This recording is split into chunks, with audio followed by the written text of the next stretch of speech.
टिक टाक बनाने वाली बहनों के नाम मेरा आज का अहम पैगाम। हज़रत फातिमा रज़ी अल्लाह ताला अन्हा ने फरमाया था कि मेरा जनाजा रात को उठाना और कोई गैर महरम ना देखे। जरा सोचें आप किस हैसियत से टिक टाक पर ये नाचती हैं। कुछ लड़कियां तो ये कहती हैं कि दिमाग साफ होना चाहिए, तो क्या आपका दिमाग हज़रत फातिमा रज़ी अल्लाह ताला अन्हा से ज्यादा साफ है? मुझे पता है कि बहुत से लोग कमेंट में मुझे गालियां देंगे, लेकिन दर हकीकत ये जाहल लोगों की निशानी है। माशरा आपकी वजह से खराब हुआ है और तलख हकीकतें असल में कड़वी होती हैं। इसलिए जितना भी तुम्हारा दिमाग सही है ना, तुम्हारा कहते हैं मैं ठीक हूं, दूसरी दुनिया से क्या जो जिस तरह मर्जी सोचे, नहीं, ऐसा इस्लाम ने हमें कंसेप्ट नहीं दिया।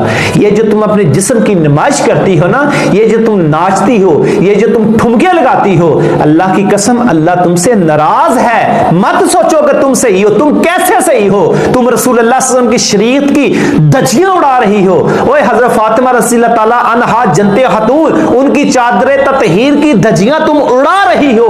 ये तुम उनकी चादर की जो पास नहीं कर रही हुर्मत का, तुम क्या हजरत फातिमा रज़ी अल्लाह ताला अन्हा से भी ज्यादा तुम ठीक हो? जब वो कहती हैं कि मेरा जनाजा रात को उठाया जाए और जिनका सूरज एक बाल भी ना देखे, क्या तुम्हारा ज़हन उनसे ज्यादा ठीक है? तुम कहती हो हम ठीक हैं। ये नहीं काम चलेगा।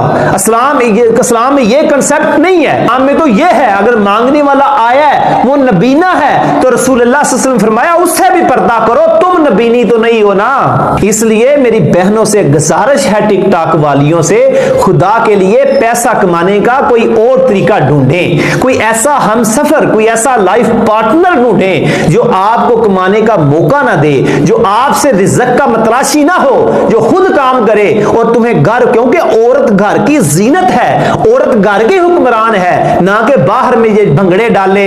ये इस तरह के हमारे वालिदैन भाई भी बगैरत हो गए हैं। वो भाई बगैरत हैं जिनको पता नहीं हमारी बहनें नाच नाच के ठुमके लगा लगा के पैसा कमाती हैं, और पैसों ने तुम्हारी आंखों में कुकर और अंधा कर दिया है कि तुम्हें गैरत नाम की चीज नजर ही नहीं आती। वो वालिदैन जो अपनी जो बेटियों का मोबाइल भी चेक नहीं करते, आज को एजुकेशन ने जरूरी कर दिया। हाँ ठीक है, जरूरी कर दिया, मोबाइल रखो, लेकिन अपनी बेटियों को मोबाइल भी तो चेक कर सकती हो ना। कौन वालिदैन अपनी बेटी का मोबाइल चेक कर सकता है? मैं देखूं तो सही ना। बेटी कोई किसी को अपना मोबाइल को हाथ भी नहीं लगाने देगी, चाहे मेरी है चाहे आपकी है। ये तलख हकीकत है जो असल में कड़वी है।